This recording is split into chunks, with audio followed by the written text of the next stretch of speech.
Kasihani aku ya Tuhan, sebab ku rasa sesak.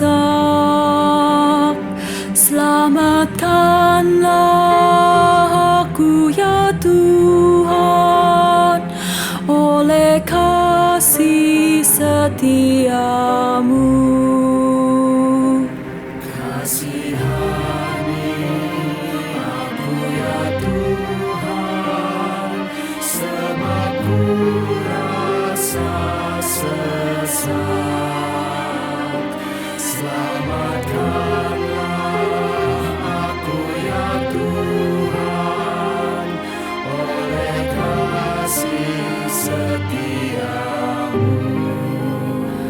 Padamu Tuhan aku berlindung, jangan sekali-kali ku mendapat malu. Luputkan aku sebab keadilan-Mu, ya Tuhan, sendingkan telinga-Mu.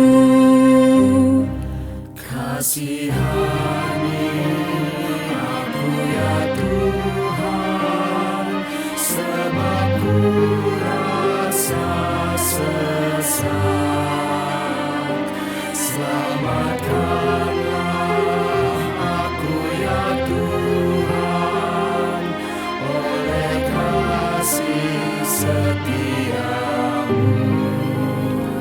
Jadilah Tuhan gunung batuku, tempat berlindung dan kubu pertahananku.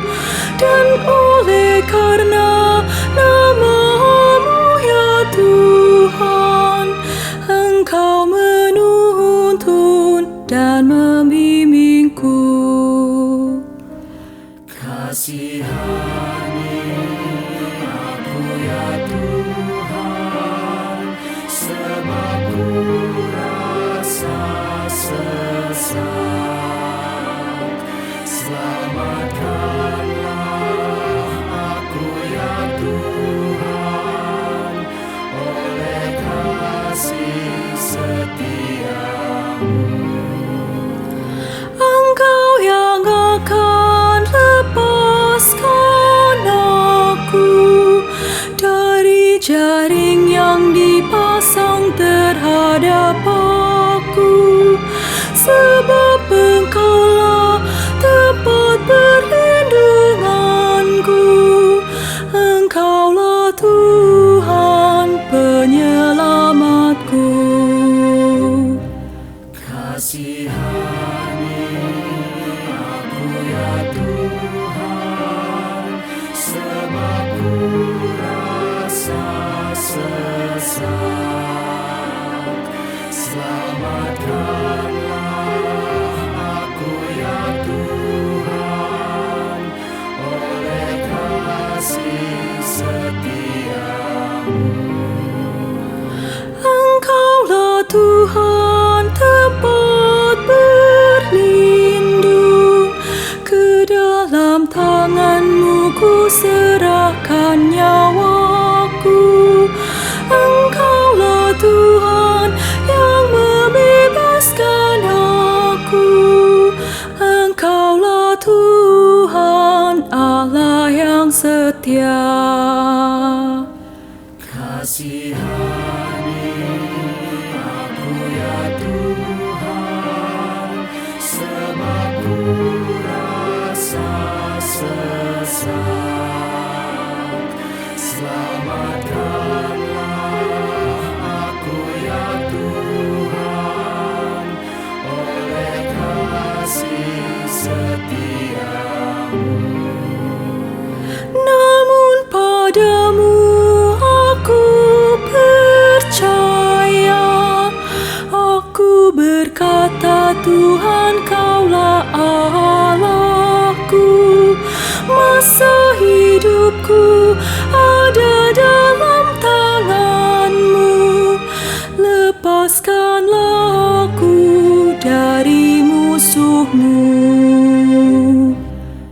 Kasihani aku ya Tuhan, sebab ku rasa sesat. Selamatkanlah aku ya Tuhan, oleh kasih setiamu. Buat wajahku pun bercahaya atas hamba-Mu ya Tuhan penyelamatku. Selamatkan aku dari yang mengejarku, selamatkan oleh kasih setiamu. Kasihani aku ya Tuhan, sebab ku rasa sesat. Selamatkanlah aku ya Tuhan, oleh kasih setiamu.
Segarkan jiwaku.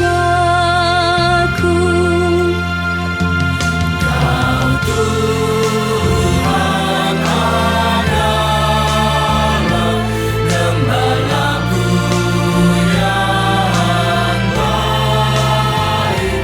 Ku tak akan kekurangan, sebab Kau besertaku. Ya tuntun aku di jalan benar oleh karena nama-Nya. Walau berjalan di lembah kelam, ku tak takut bahaya. Kau Tuhan adalah gembala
Selamat hari Minggu, saudara dan sahabat semua, baik yang berada di Indonesia maupun di luar Indonesia.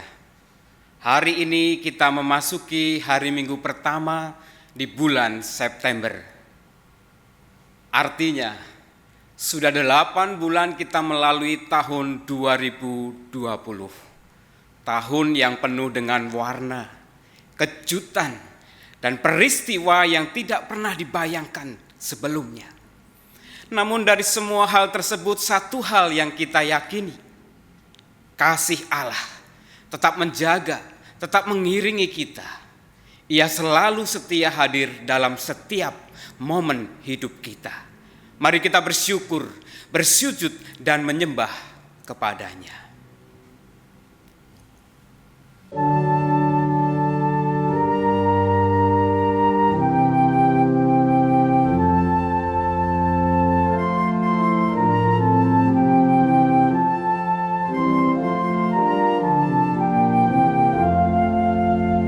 Tuhan Allah hadir pada saat ini, hai sembah sujud di sini.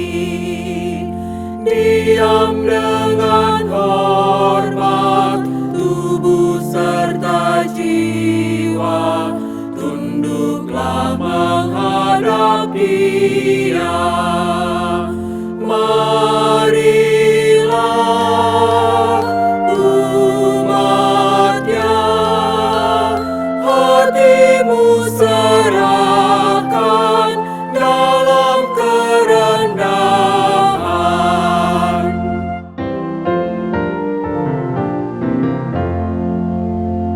Tuhan Allah hadir yang dimuliakan dalam surga siang malam. Suci, suci, suci untuk selamanya, dinyanyikan malam surga. Ya Allah, terimalah pujian jemaat beserta malaikat.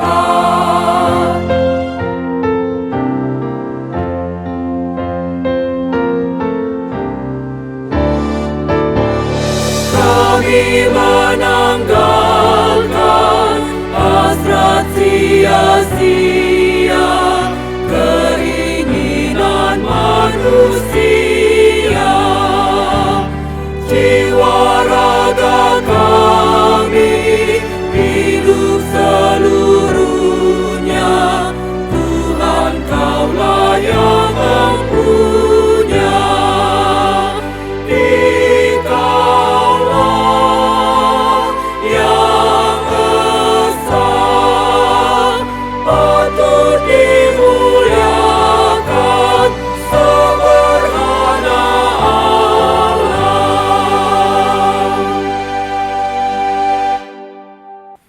Pertolongan kita adalah dalam nama Tuhan yang menjadikan langit dan bumi.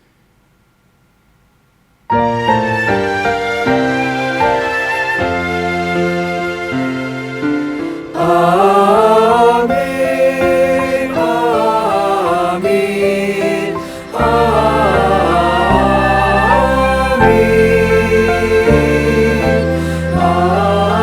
amin,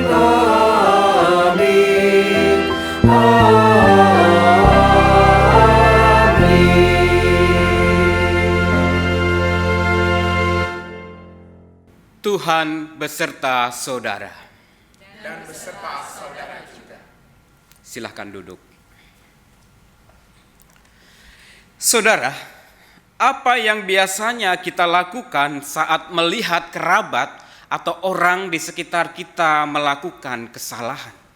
Apalagi kesalahan yang berulang. Kadangkala kita merasa kesal dan marah, dan bahkan tiba pada perasaan gondok, hingga kita membiarkannya begitu saja sampai mereka merasakan sendiri akibatnya. Apa yang Yesus ingin kita lakukan ketika menghadapi orang-orang tersebut? Tampaknya Yesus tetap memanggil kita untuk tetap mengasihi. Sama seperti dirinya yang hadir untuk menyatakan kasih.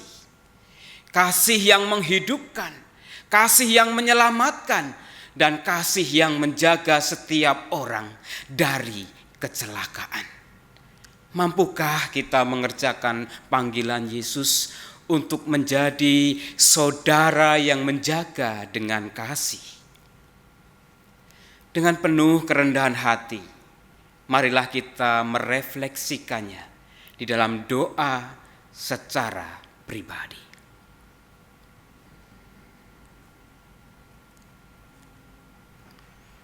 Kami memanjatkan syukur padamu ya Bapa, yang oleh karena kasih-Mu yang rahimi, Engkau memberikan hidup dan bahkan setia menjaga kehidupan walau kami berdosa dan jauh dari sempurna.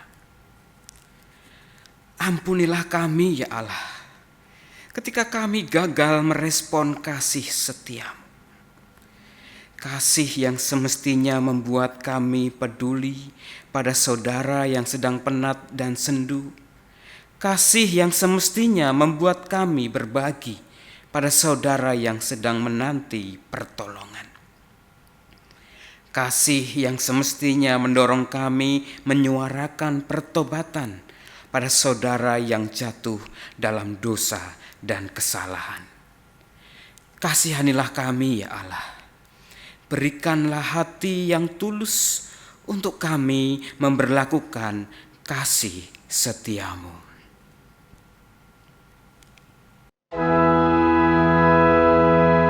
Tuhan kasihani,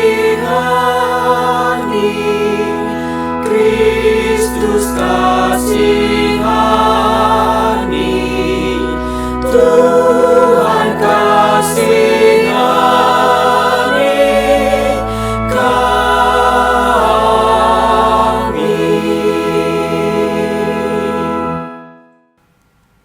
Mampukanlah kami ya Tuhan, agar kami dapat menyalurkan kasih-Mu dengan tulus, menjaga dan menolong sesama kami, walau kami lemah dan tidak sempurna. Bapak, Ibu, Saudara diundang berdiri, kita akan menyambut berita anugerah.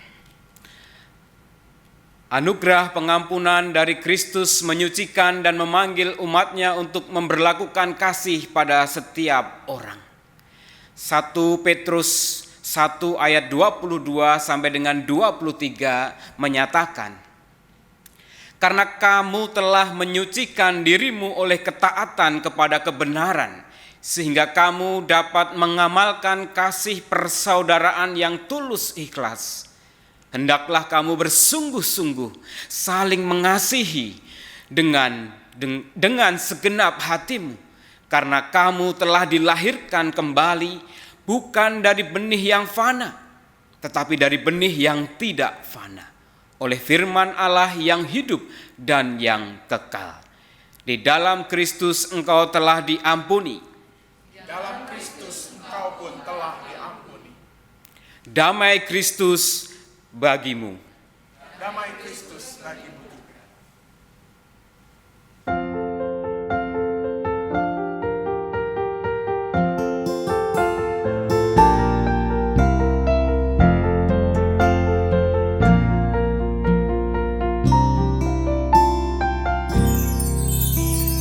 Aku hendak tetap berhati tulus, karena teman mempercayaiku. Aku hendak tetap berjalan lurus, karena teman telah mengasihiku. Karena teman telah mengasihiku.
Silakan duduk.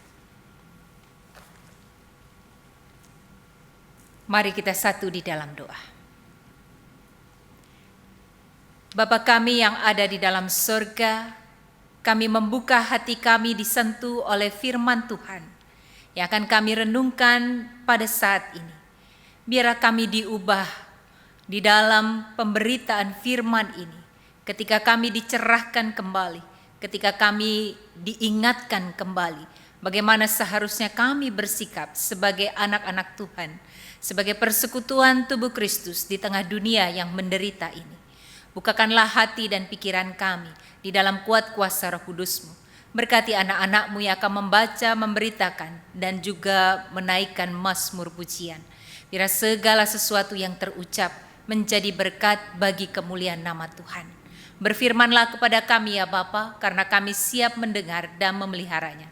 Di dalam Kristus Yesus, Sang Firman yang hidup. Amin.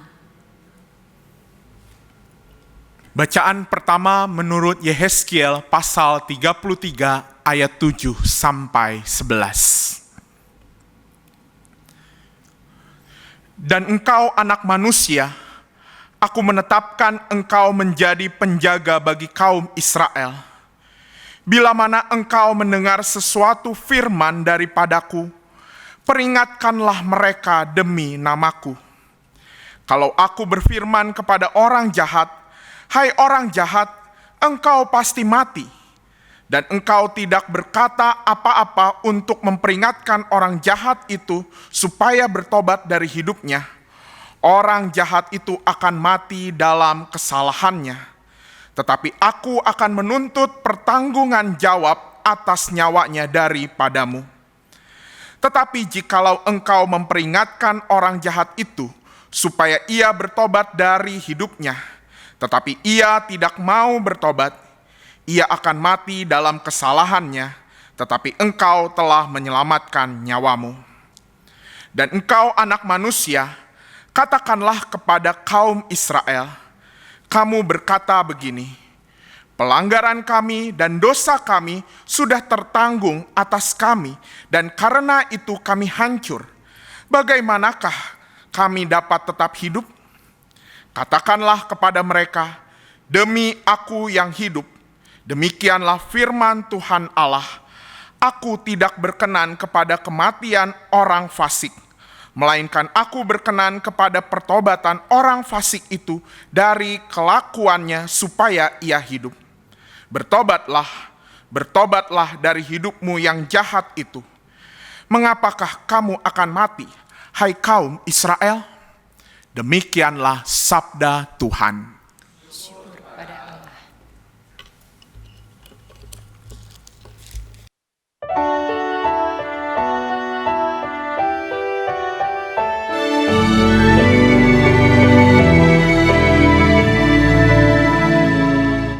Tunjukkan padaku ya Tuhan jalan serta ketetapan-Mu.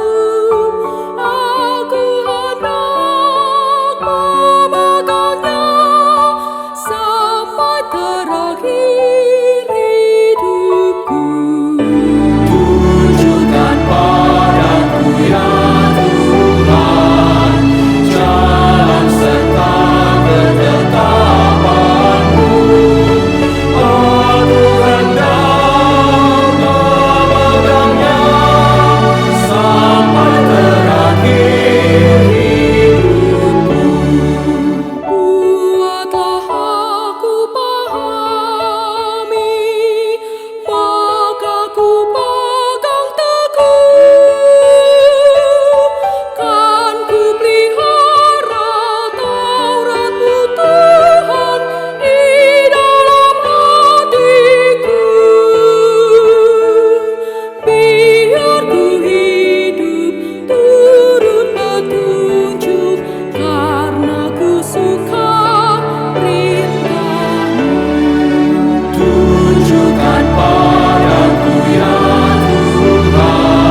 Bacaan kedua menurut Roma pasal 13 ayat 8 sampai 14.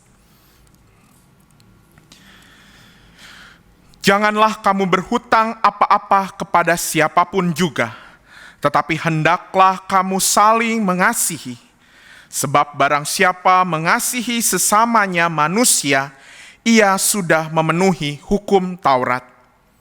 Karena firman, jangan berzinah, jangan membunuh, jangan mencuri, jangan mengingini, dan firman lain manapun juga sudah tersimpul dalam firman ini, yaitu, kasihilah sesamamu manusia seperti dirimu sendiri. Kasih tidak berbuat jahat terhadap sesama manusia, karena itu kasih adalah kegenapan hukum Taurat. Hal ini harus kamu lakukan, karena kamu mengetahui keadaan waktu sekarang, yaitu bahwa saatnya telah tiba bagi kamu untuk bangun dari tidur. Sebab sekarang keselamatan sudah lebih dekat bagi kita daripada waktu kita menjadi percaya. Hari sudah jauh malam, telah hampir siang. Sebab itu marilah kita menanggalkan perbuatan-perbuatan kegelapan dan mengenakan perlengkapan senjata terang. Marilah kita hidup dengan sopan, seperti pada siang hari. Jangan dalam pesta pora dan kemabukan. Jangan dalam percabulan dan hawa nafsu. Jangan dalam perselisihan dan iri hati. Tetapi kenakanlah Tuhan Yesus Kristus sebagai perlengkapan senjata terang, dan janganlah merawat tubuhmu untuk memuaskan keinginannya. Demikianlah sabda Tuhan. Syukur kepada Allah. Kita bangkit berdiri. Pembacaan Injil Tuhan Yesus Kristus menurut Matius pasal yang ke-18 ayatnya yang ke-15 sampai dengan 20 demikian. Apabila saudaramu berbuat dosa, tegurlah dia di bawah 4 mata. Jika ia mendengarkan nasihatmu, engkau telah mendapatkannya kembali. Jika ia tidak mendengarkan engkau, bawalah seorang atau 2 orang lagi, supaya atas keterangan 2 atau 3 orang saksi, perkara itu tidak disangsikan. Jika ia tidak mau mendengarkan mereka, sampaikanlah soalnya kepada jemaat. Dan jika ia tidak mau juga mendengarkan jemaat, pandanglah dia sebagai seorang yang tidak mengenal Allah atau seorang pemungut cukai. Aku berkata kepadamu, sesungguhnya apa yang kamu ikat di dunia ini akan terikat di sorga, dan apa yang kamu lepaskan di dunia ini akan terlepas di sorga. Dan lagi aku berkata kepadamu, jika 2 orang daripadamu di dunia ini sepakat meminta apapun juga, permintaan mereka itu akan dikabulkan oleh Bapa-Ku yang di sorga. Sebab di mana 2 atau 3 orang berkumpul dalam nama-Ku, di situ Aku ada di tengah-tengah mereka. Demikianlah Injil Tuhan Yesus Kristus. Berbahagialah mereka yang mendengarkan firman Allah dan yang memeliharanya.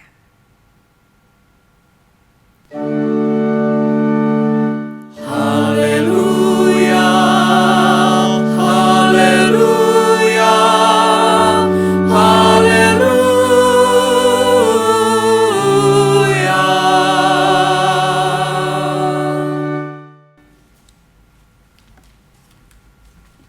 Bapak, Ibu, dan saudara-saudara yang dikasihi Tuhan, dalam kehidupan bergereja, tegur-menegur adalah bagian dari kehidupan persekutuan kita.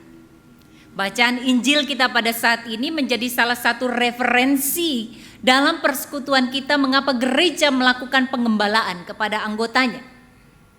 Teguran tidak bermaksud untuk memberikan penghukuman, apalagi penguncilan terhadap seseorang dari persekutuan umat. Demikian pula ketika kita membaca Injil Matius.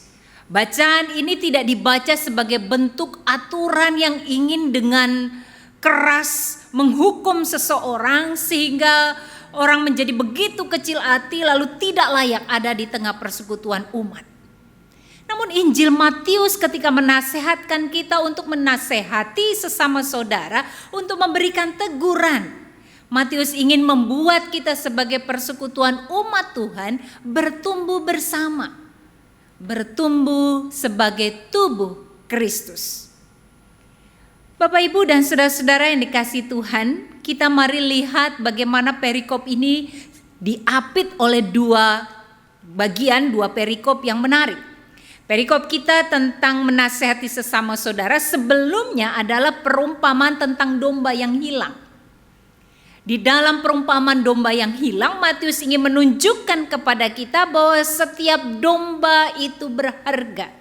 Sekalipun ada yang 99 yang lainnya, tetapi kalau satu yang hilang, maka diupayakan di tengah persekutuan bersama, di tengah empati bagaimana yang satu ini dicari.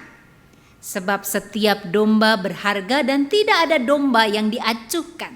Sekalipun satu domba ini pergi meninggalkan 99 lainnya. Itu perikop sebelum bacaan kita pada hari ini. Sesudah bacaan kita sesudahnya ada perikop lagi mengenai pengampunan. Ketika pada saat itu Petrus bertanya kepada Yesus, "Tuhan, sampai berapa kali aku mengampuni saudaraku jika ia berbuat dosa terhadap aku?" Dan jawaban Yesus terhadap pertanyaan Petrus adalah, "Aku berkata kepadamu bukan sampai 7 kali, melainkan sampai 70 kali 7 kali. Pada perikop ini, pada bacaan tentang pengampunan, Yesus menegaskan kepada Petrus bahwa berelasi bersama dengan orang lain, pengampunan harus tersedia tanpa batas. Yesus mengibaratkannya dengan angka, bukan supaya kita berhitung, tetapi supaya kita bisa melepaskan pengampunan yang diperlukan selama kita menjalin relasi. Satu domba bermakna, berarti setiap pengampunan selalu tersedia. Lalu di tengah dua perikop ini muncullah sebuah perikop tentang menasehati sesama saudara. Jika engkau mendapati saudaramu berbuat dosa, tegurlah. Maka kalau kita melihat betapa cinta Allah begitu besar mencari yang satu. Betapa cinta Allah tidak pernah terhitung sehingga pengampunannya tidak pernah terbatas. Dan engkau harus terus membagikannya. Lihatlah teguran yang dikatakan, yang diajarkan oleh Injil Matius dalam kerangka cara berpikir yang sama. Jadi teguran diberikan kepada orang yang berdosa adalah upaya untuk peduli. Upaya untuk membawa persekutuan bertumbuh. Upaya untuk memelihara kehidupan bersama. Sebab hidup bersama artinya tidak menutup mata. Berjuang bersama. Rekonsiliasi. Membuka ruang bagi setiap orang. Sebab setiap orang itu berarti. Bahkan ketika dia melakukan kesalahan sekalipun. Dengan kata lain, Yesus ingin mengatakan bahwa persekutuan umat Tuhan tidak ada yang sempurna. Tidak ada persekutuan yang sempurna. Dan Yesus menegaskan persekutuan tubuh Kristus adalah persekutuan yang berisi orang-orang yang rapuh. Orang-orang yang dapat tersesat dan terhilang. Orang-orang yang dapat saling melukai dan dilukai. Orang-orang yang dapat kecewa atau mengecewakan orang lain. Orang-orang yang dapat berbuat kesalahan, melakukan keputusan-keputusan yang fatal dalam hidupnya. Jadi kita tidak perlu terkejut dalam sebuah persekutuan kita mendapati kerapuhan kita sedemikian rupa. Karena Yesus sudah mengajarkan, bahkan mengantisipasi, demikianlah persekutuanmu di dalamku. Maka ketika persekutuanmu di dalamku sebagai persekutuan tubuh Kristus, dalam dinamika betapa rapuhnya kita untuk terarah kepada Kristus, kembangkanlah sikap berjuang bersama. Kembangkanlah sikap peduli. Kembangkanlah sikap mau mengerti dan juga mau berjuang bersama dengan orang-orang di tengah pergulatannya. Di tengah dinamika itu salah satu sikap yang perlu dikembangkan adalah kemauan untuk dikoreksi dan mengoreksi. Yang perlu diingat, tindakan ini harus dilakukan dengan dasar kasih, peduli dan kemurnian, bukan penghakiman. Apalagi menempatkan saya, orang yang menegur, lebih tinggi daripada orang yang ditegur. Sama sekali bukan ingin menunjukkan seorang lebih buruk daripada yang lain. Maka teguran pertama-tama dilakukan empat mata. Bagaimana teguran ini menjadi sebuah sapaan personal? Bukankah sapaan personal seharusnya menjadi lebih menyentuh? Tetapi toh kadangkala itu tidak mempan juga. Sehingga kemudian Matius mengatakan kalau sapaan personal juga tidak membuat orang ini bertobat, panggil 1 atau 2 orang saksi. Kalau ini juga tidak berjalan dengan baik, laporkanlah ini kepada jemaat. Supaya ini menjadi persoalan yang jemaat ketika teguran itu berjalan dalam sebuah proses yang sulit. Apa yang mau dilihat dari saya ini? 4 mata, panggil 1 atau 2 orang saksi, lalu serahkanlah ini juga kepada persoalan ini kepada jemaat. Artinya jangan menyerah ketika kita mau bertumbuh bersama. Jangan pernah berhenti, bahkan pada saat orang menganggap perbuatan salahnya itu benar. Bahkan pada saat orang tetap menepuk dadanya dan mengatakan biar saya mengambil keputusan ini. Tapi sebuah persekutuan di dalam Kristus, jangan menyerah. Ingat, 1 domba dicari. Matius mendorong kita. Yesus mendorong kita untuk berbuat semaksimal mungkin. Agar kekuatan persekutuan umat menjadi sebuah kekuatan bagi orang ini mendapatkan dukungan, bukan mendapatkan pengucilan. Bahwa dia didukung banyak orang untuk mengalami perubahan. Bahwa dia didukung oleh banyak orang untuk mengalami pertumbuhan di dalam hidupnya. Dia tidak sendiri. Keterlibatan jemaat bukan untuk mempermalukan. Tetapi keterlibatan jemaat dipakai menjadi sebuah kekuatan. Mari bertumbuh bersama. Mari melangkah bersama. Bayangkan jika itu terjadi dalam persekutuan kita lalu mengatakan bahwa salah seorang anggota jemaat mungkin bisa bersaksi dan mengatakan saya pun pernah ada di lembah yang sama. Tetapi di dalam Tuhan kita bisa berubah. Bukankah ini kekuatan yang luar biasa? Dan itu yang boleh terjadi dalam support group, bukan Bapak Ibu? Ketika orang punya kecanduan tertentu lalu masuk dalam support group. Disebut support group itu artinya beberapa orang, banyak orang lalu memberi support. Karena apa? Mereka ada di dalam pergulatan yang sama, kecanduan yang sama, saling support. Supaya bergerak menjadi lebih baik. Dan persekutuan umat Tuhan melebihi support group. Supaya kita saling support di dalam kasih Kristus. 1 domba dicari dan dirawat dan dikasihi. Betapapun keputusannya telah melakukan sebuah kesalahan yang merusak. Tetapi tetap ada ruang untuk memberikan penyambutan, pengampunan 70 kali, 7 kali. David Lose mengatakan bahwa melakukan teguran dengan adalah sebuah cara untuk mengembangkan persekutuan yang otentik. Dan pekerjaan itu tidak mudah. Sungguh pekerjaan itu adalah pekerjaan yang sulit dalam persekutuan umat Tuhan. Karena lebih mudah bagi kita untuk membicarakan kesalahan orang lain di belakang. Ketimbang membicarakannya secara langsung 4 mata. Karena lebih mudah bagi kita menulis status di Facebook. Bukankah itu juga yang banyak kita lakukan? Ketika ada orang ngeyel, kesel banget begitu ya. Lalu kita bikin status di Facebook dengan anonim.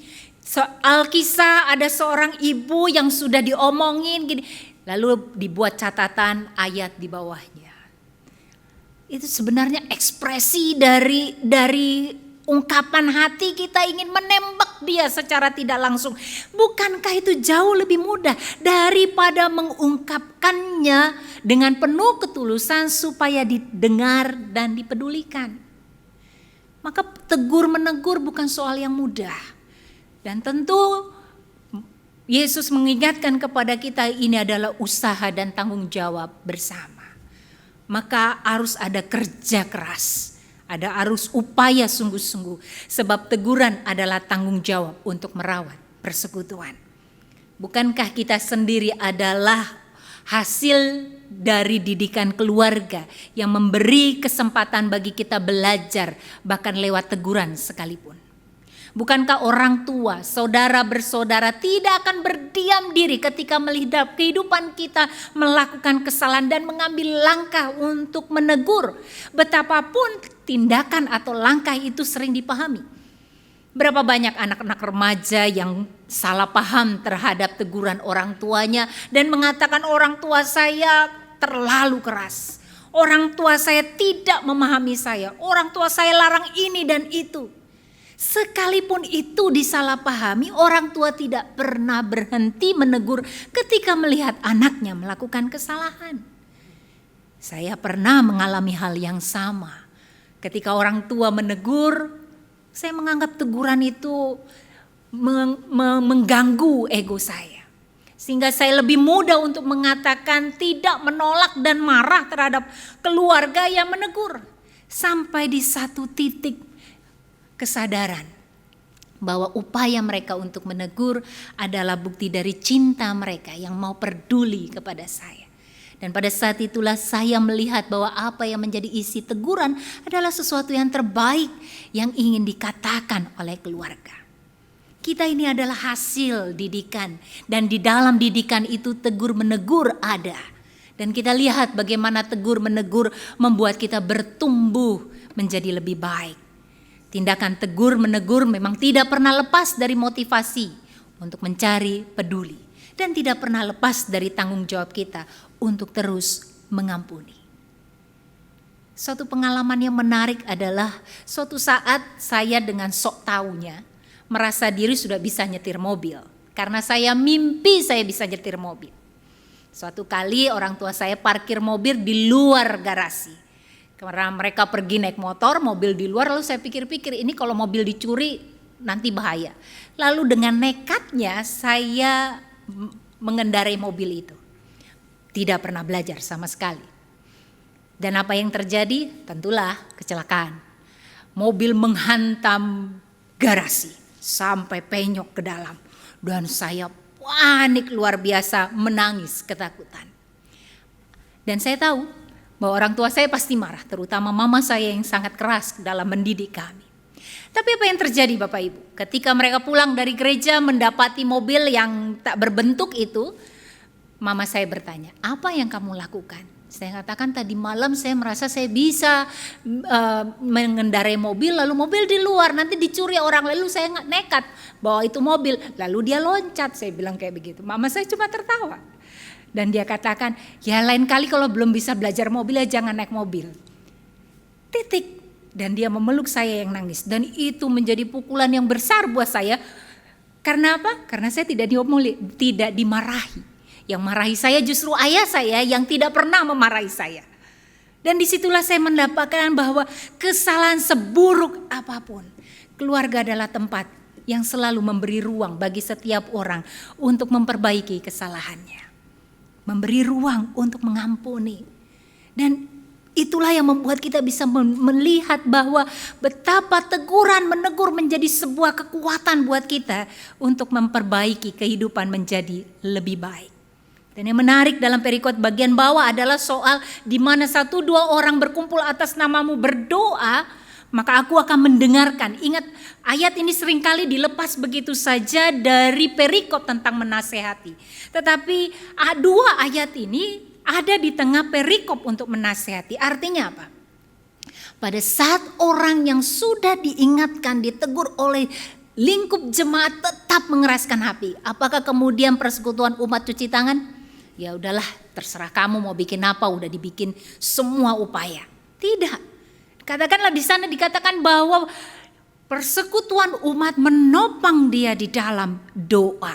Bahwa orang yang berdoa, meminta apapun juga permintaan mereka akan dikabulkan oleh Bapakku.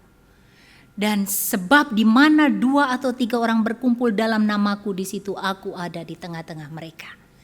2 ayat ini ada di tengah kaitan untuk menegur jemaat.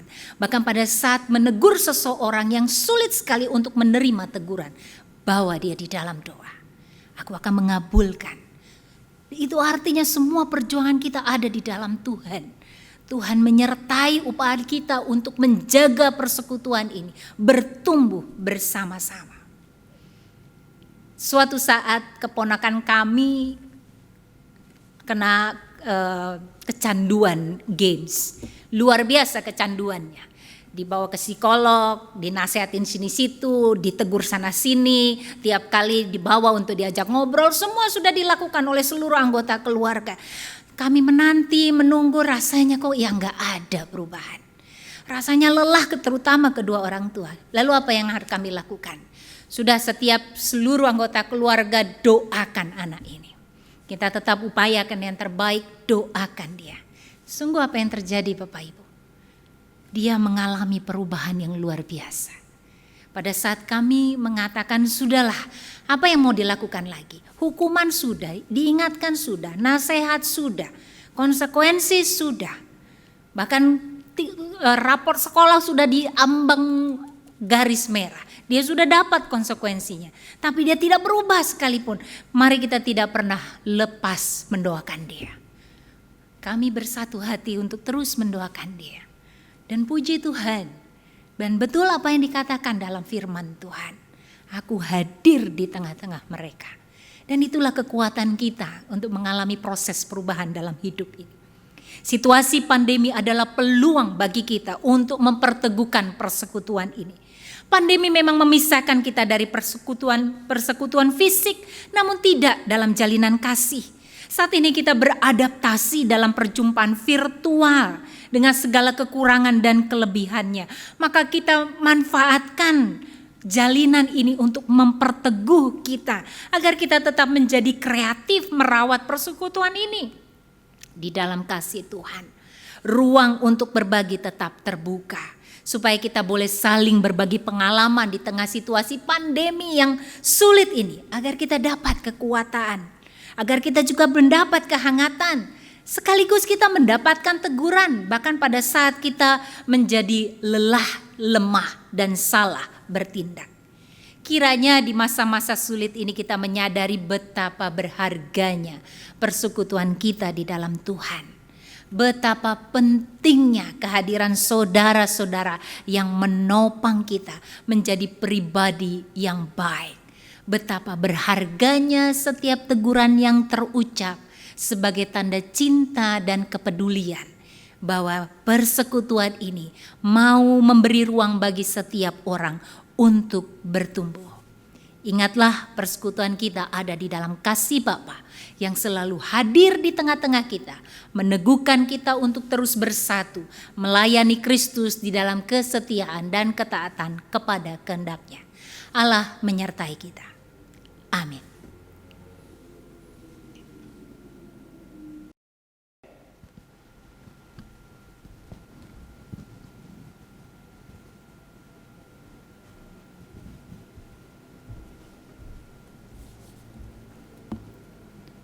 Marilah kita bersama dengan umat Allah di masa lalu, masa kini, dan masa depan, mengingat janji baptisan kita dengan mengikrarkan pengakuan iman rasuli. Aku percaya kepada Allah, Bapa yang Maha Kuasa, Khalik langit dan bumi, dan kepada Yesus Kristus, Anak-Nya yang tunggal Tuhan kita, yang dikandung dari Roh Kudus, lahir dari anak darah Maria, yang menderita sengsara di bawah pemerintahan Pontius Pilatus, disalibkan, mati dan dikuburkan, turun ke dalam kerajaan maut. Pada hari yang ketiga, bangkit pula dari antara orang mati, naik ke surga, duduk di sebelah kanan Allah, Bapa yang Maha Kuasa, dan dari sana Ia akan datang untuk menghakimi orang yang hidup dan yang mati. Aku percaya kepada Roh Kudus, gereja yang kudus dan am, persekutuan orang kudus, pengampunan dosa, kebangkitan orang mati, dan hidup yang kekal. Amin.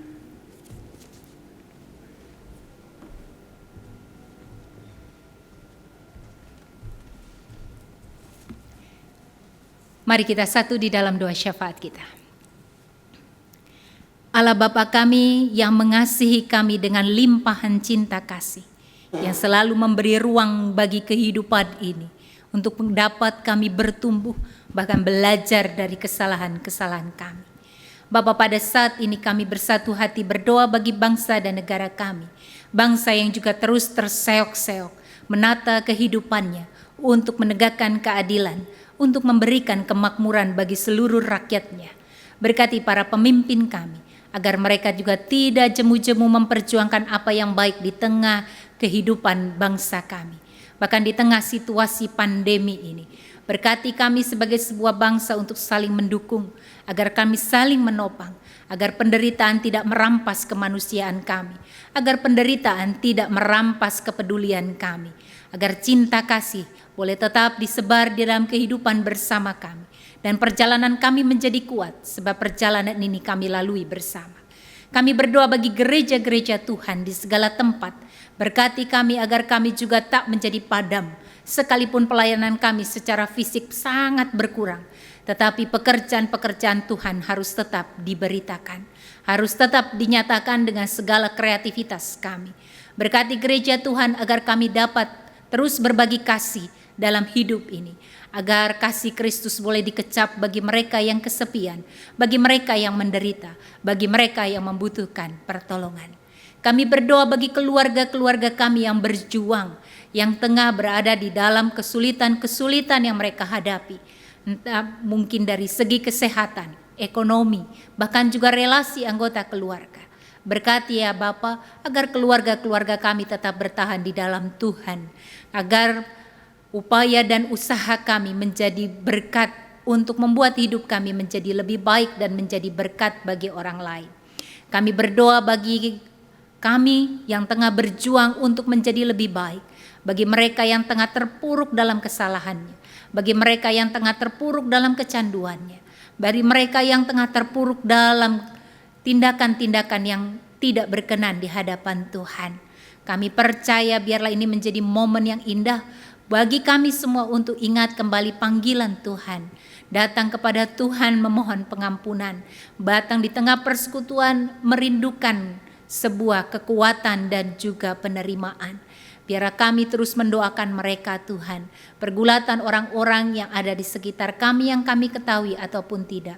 Biarlah mereka boleh terus merasakan cinta kasih Kristus, kehangatan persekutuan di dalam tubuh Kristus, menopang mereka dan tidak meninggalkan mereka di tengah persiaran mereka. Terima kasih ya Bapa, kami serahkan seluruh kehidupan kami ke dalam tangan pemeliharaan kasih Tuhan.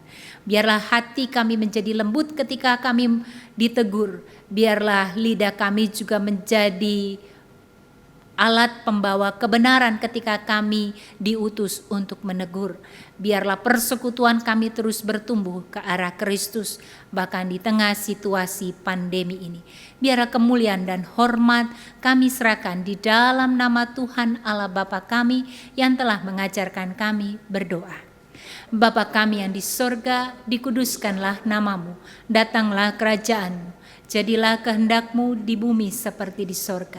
Berikanlah kami pada hari ini makanan kami yang secukupnya, dan ampunilah kami akan kesalahan kami, seperti kami juga mengampuni orang yang bersalah kepada kami. Dan janganlah membawa kami ke dalam pencobaan, tetapi lepaskanlah kami dari yang jahat, karena Engkau-lah yang punya kerajaan dan kuasa dan kemuliaan sampai selama-lamanya. Amin.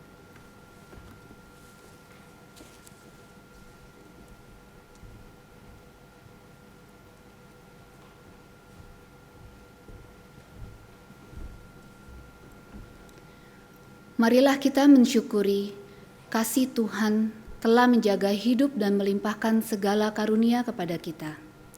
2 Korintus 9 ayat 8 menyatakan, "Dan Allah sanggup melimpahkan segala kasih karunia kepada kamu, supaya kamu senantiasa berkecukupan di dalam segala sesuatu, dan malah berkelebihan di dalam pelbagai kebajikan. Saudara dapat mengirimkan atau mentransfer persembahan saudara ke gereja saudara masing-masing. Persembahan juga dapat dikumpulkan di amplop untuk kemudian dibawa ke gereja pada saat kita bisa beribadah di gedung gereja.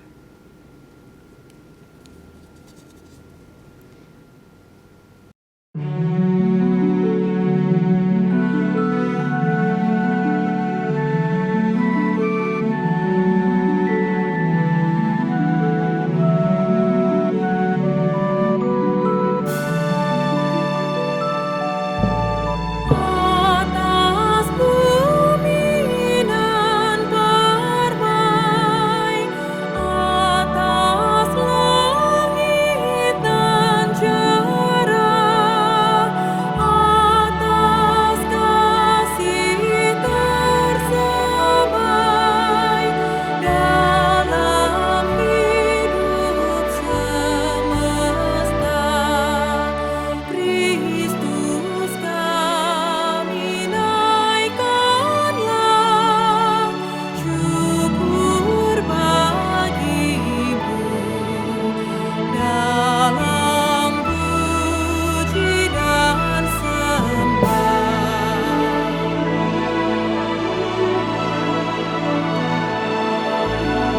Atas tiap kurnia pada pagi dan petang, atas bukit dan lembah, surya bintang yang terang, Kristus kami naikkanlah, syukur bagimu dalam puji dan sembah.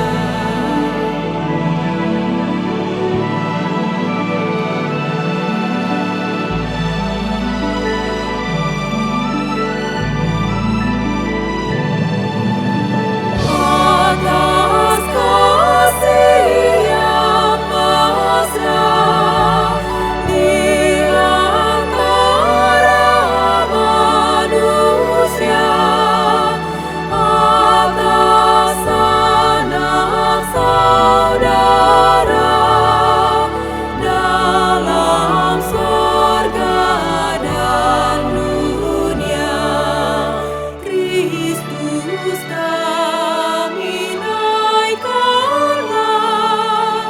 syukur bagimu dalam puji dan sembah.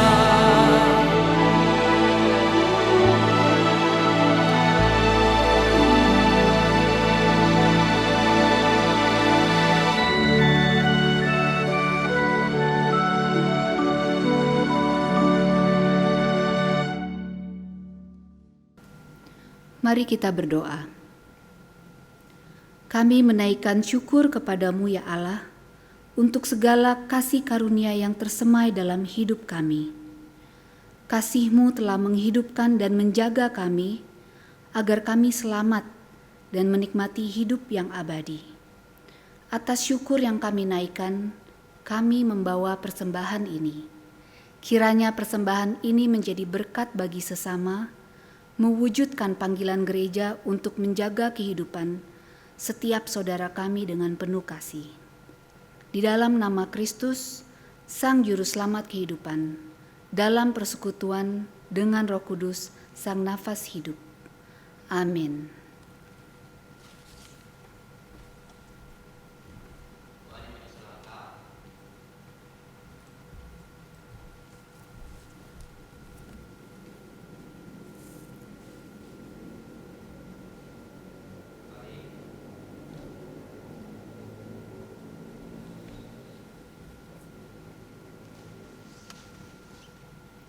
Sekalipun dirimu memiliki beragam berkat dan karunia, semuanya tidak berguna tanpa adanya kasih.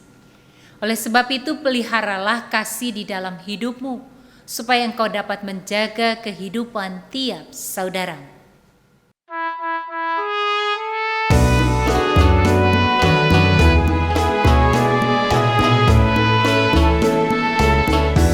Sekalipun diriku dapat berkata-kata dengan semua bahasa, bahasa manusia dan bahasa malaikat ataupun yang lainnya, tapi jika aku tak mempunyai kasih, aku serupa gong yang menggema dan carang yang gemericik. Sekalipun diriku memiliki karunia bernubuat, sekalipun diriku punya iman sempurna untuk pindahkan gunung, tapi jika aku tak mempunyai kasih, tiada berguna lagi diriku, tiada berguna diriku.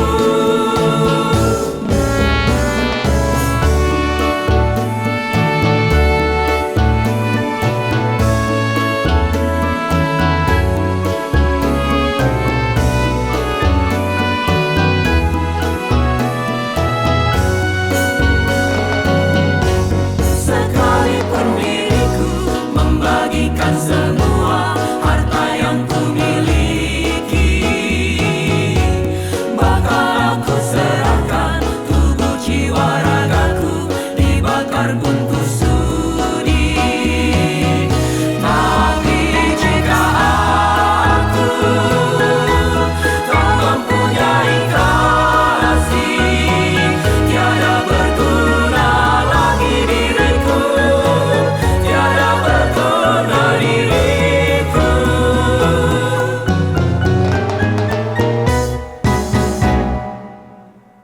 Maka arahkanlah hatimu kepada Tuhan. Kami mengarahkan hati kami kepada Tuhan. Jadilah saksi Kristus. Syukur kepada Allah. Terpujilah Tuhan. Kini dan selamanya. Terimalah berkat-Nya. Kasih dan rahmat Allah Bapa yang Maha Besar di dalam Anak-Nya Tuhan Yesus Kristus dan persekutuan Roh Kudus melimpah bagimu dan memampukanmu memberlakukan kasih Allah dalam hidupmu. Berkat dan kasih-Nya yang melimpah menjaga setiap keluar masukmu dari dulu, kini, dan selamanya.